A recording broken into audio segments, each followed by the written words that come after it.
When was the last time you loaded up into a game of Battlefield, grabbed a tank, and had a swarm of engineers hop on and ride with you into a point? Or maybe you just like to grab an SMG or assault rifle and sprint around the map killing enemies and taking objectives. Or maybe sometimes you just wanted to chill out for a bit. You wanted to find a nice alleyway or window, set up your bipod, and lay down some fully automatic fire with your machine gun. Or maybe you just wanted that rewarding gameplay loop of zipping around, dodging bullets while healing and reviving your teammates. It's been almost 10 years since I've been able to have fun playing literally every single type of playstyle in Battlefield. Vehicles, infantry, all types of classes, slow pace, fast pace, solo, squatting up, it doesn't matter. I'm absolutely shocked to say, but Battlefield 6 has nailed it. And man, I think the gaming industry really needed this one to be good. A few days ago, the Call of Duty devs said that they were too big to fail and they were not concerned about Battlefield 6. But as of recording this video, the beta has reached over 500,000 concurrent players. The game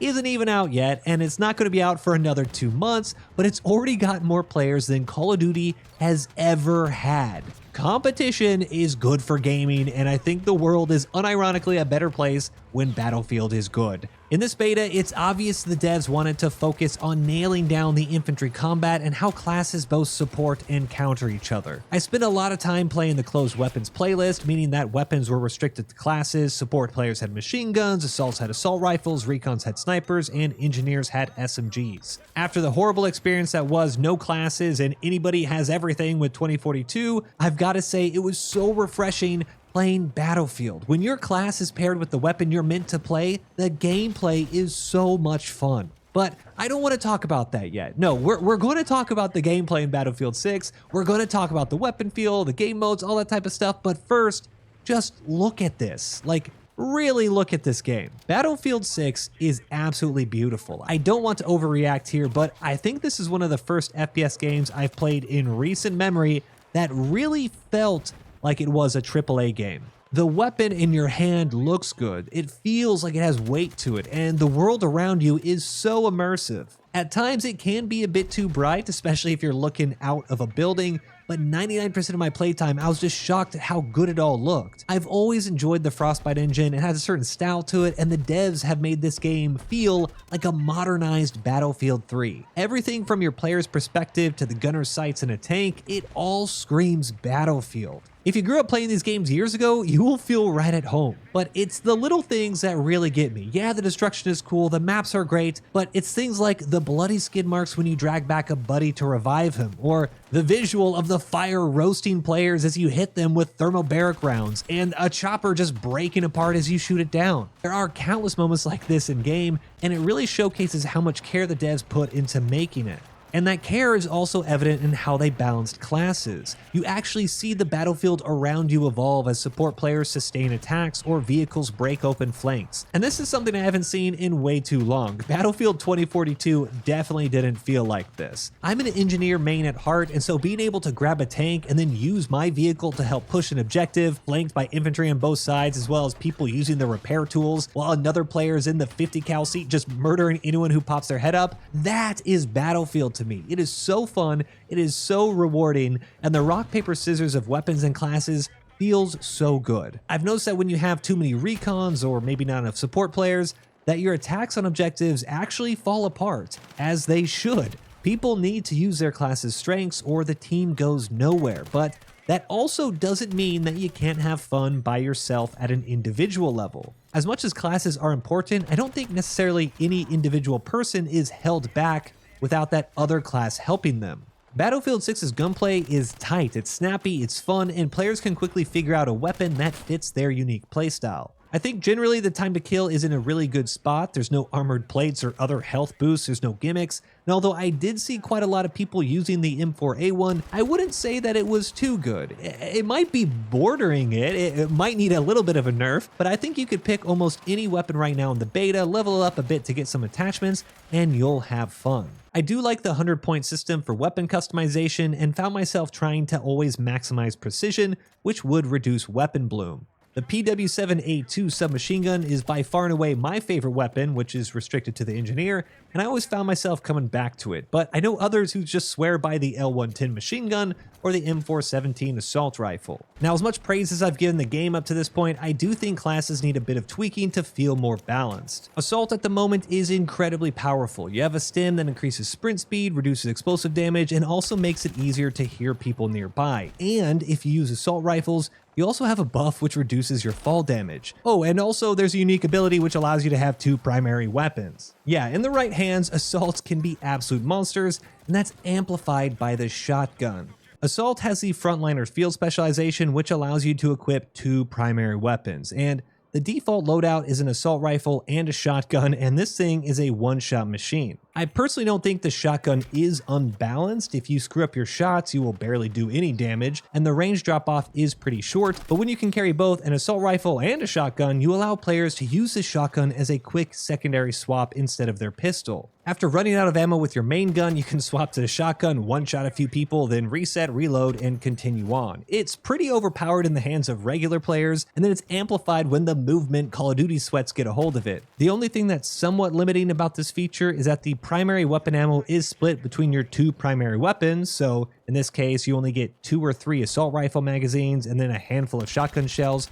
so players will have to frequently find supports to rearm, but it's still way too powerful. Assault does not need 2 primary weapons. Everything else about the Assault feels really good. I think the stim is just useful enough and it's not overpowered, and once I do get the deploy beacon, it will be an even better class to play to help with flanking routes and continuing to push objectives. Now, I didn't like the idea of support having a combo ammo healing bag at first, but I think it's working. These resupply bags are being dropped everywhere by players, and you have a good mix of people utilizing the machine guns like actual machine guns, laying down suppressive fire, and locking down places like alleyways or doors.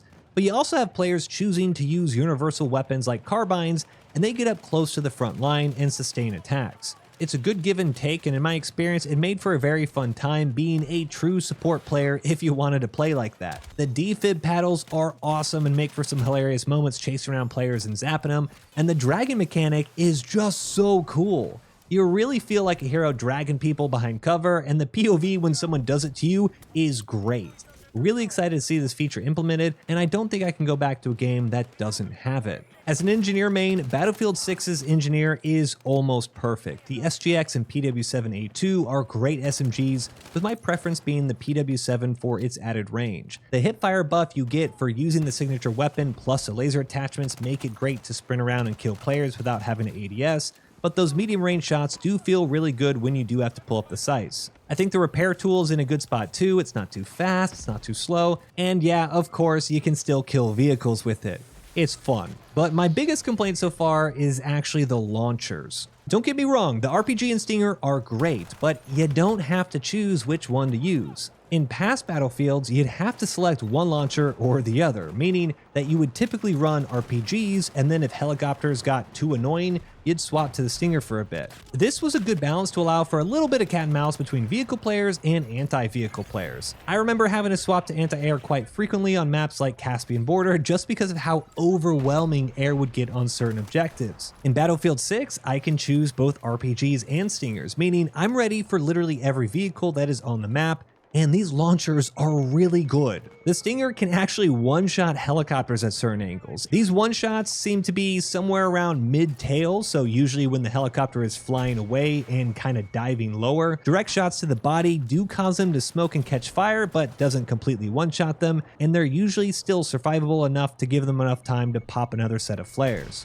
Good pilots will typically only countermeasure when they know a missile is locked and on the way, but the problem is in Battlefield 6, everyone has a Stinger. If everyone has a Stinger, that means every time they flare out to dodge one missile, a second missile will almost always be incoming. And that's the same with RPGs. Tanks are more armored in the front and weaker from the sides and rear. And even though a direct shot at the front plate may only do about 20% of the damage to an Abrams, shots to where the AMORUS are can do up to 70 or even 80% damage. That means good engineers can make quick work of vehicles with some basic positioning, and when everyone has an RPG, nowhere is safe for vehicles. As an engineer, I don't want the class simplified. make me have to choose between anti-tank or anti-air. Removing these double launchers will make not just the class feel better, but also improve vehicle versus infantry balance. Now, Recon is playing a little different this beta than what we'll get in the next test because they still have their spawn beacon, making for those really annoying snipers. On maps like Liberation Peak, you'll frequently just see tons of scope glints aimed at you, but when you're the one behind the rifle, it is very fun to shoot. There is a lot of spotting, and a good Recon player can pretty much light up the team's minimap with red dots. I know everyone likes to meme Recon players, but with their spotting abilities, they can be really good force multipliers even at a distance. But personally, I preferred to grab a carbine and then just use a class to get on the front line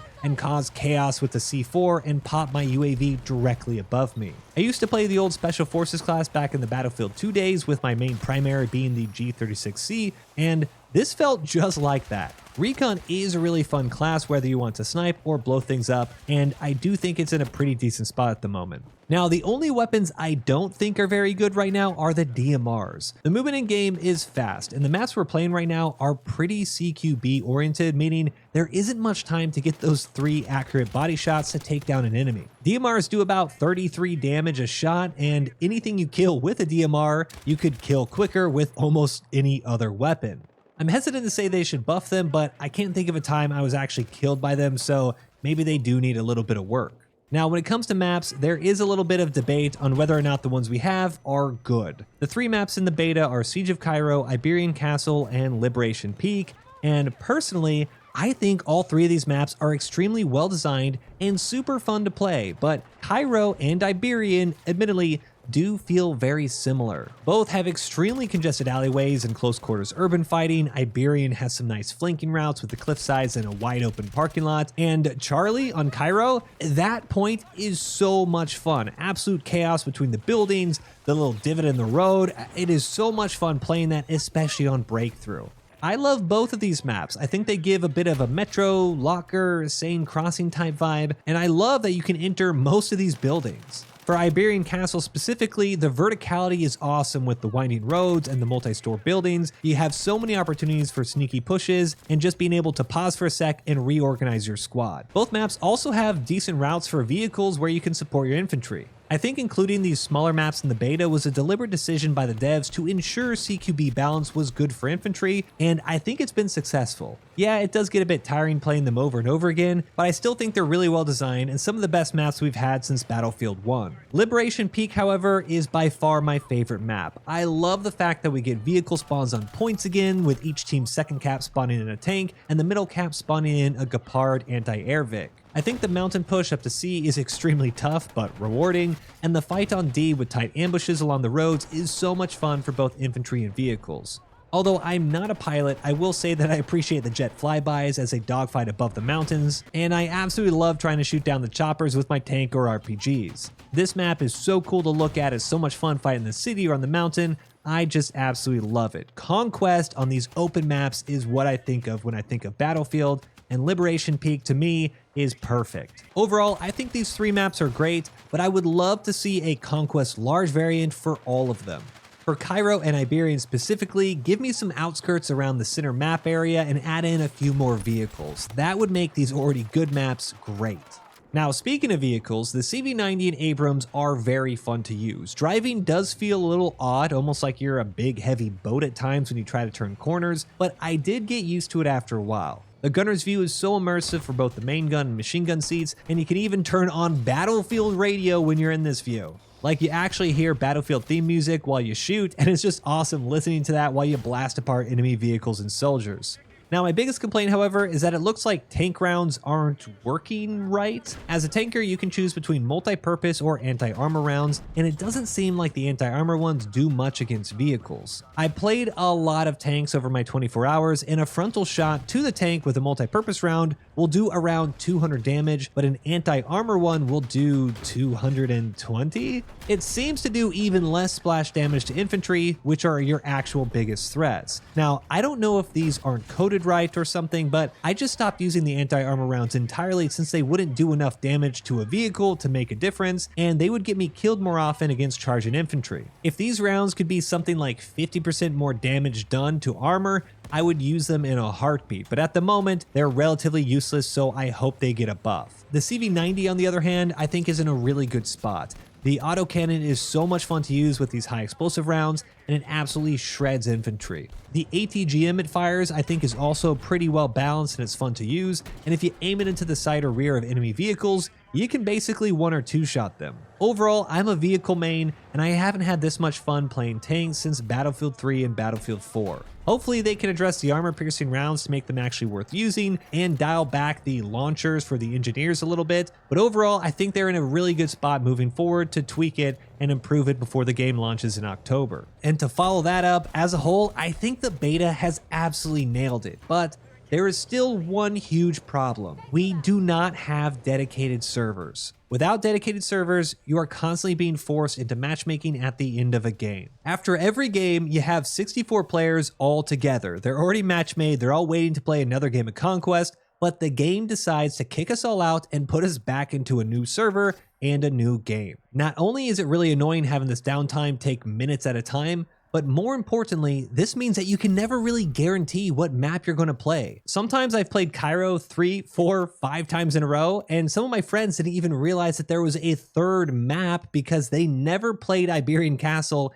in an entire 3 or 4 hour evening of gaming. On game modes like Breakthrough, this is even worse because you will never consistently swap sides to attackers or defenders. Just this morning, I literally played over 2.5 hours of Breakthrough, and every single game I played as a defenders. That's 5 or 6 games in a row as defenders. And during the last one, I just simply stopped playing the actual objectives just so I could see more of the map instead of spawn killing attackers. Having no dedicated servers and no server browser is very concerning to me. And although we still don't know how Portal will work this time around, I'm very worried matchmaking is going to be just like 2042, which absolutely killed my hype going into the next game. Nothing is worse than playing a map, and then after 30 or 40 minutes of playing that, playing the exact same thing. It sucks. It makes you want to stop playing, and frequently I just escape and quit. Now, as annoying as that is really my main complaint. There is a little bit too much of the auto spotting feature where a red Dorito will just pop up when you look in the general direction of a player. That type of stuff doesn't bother me too much. I think I would honestly give the beta right now a good 8 or even 9 out of 10.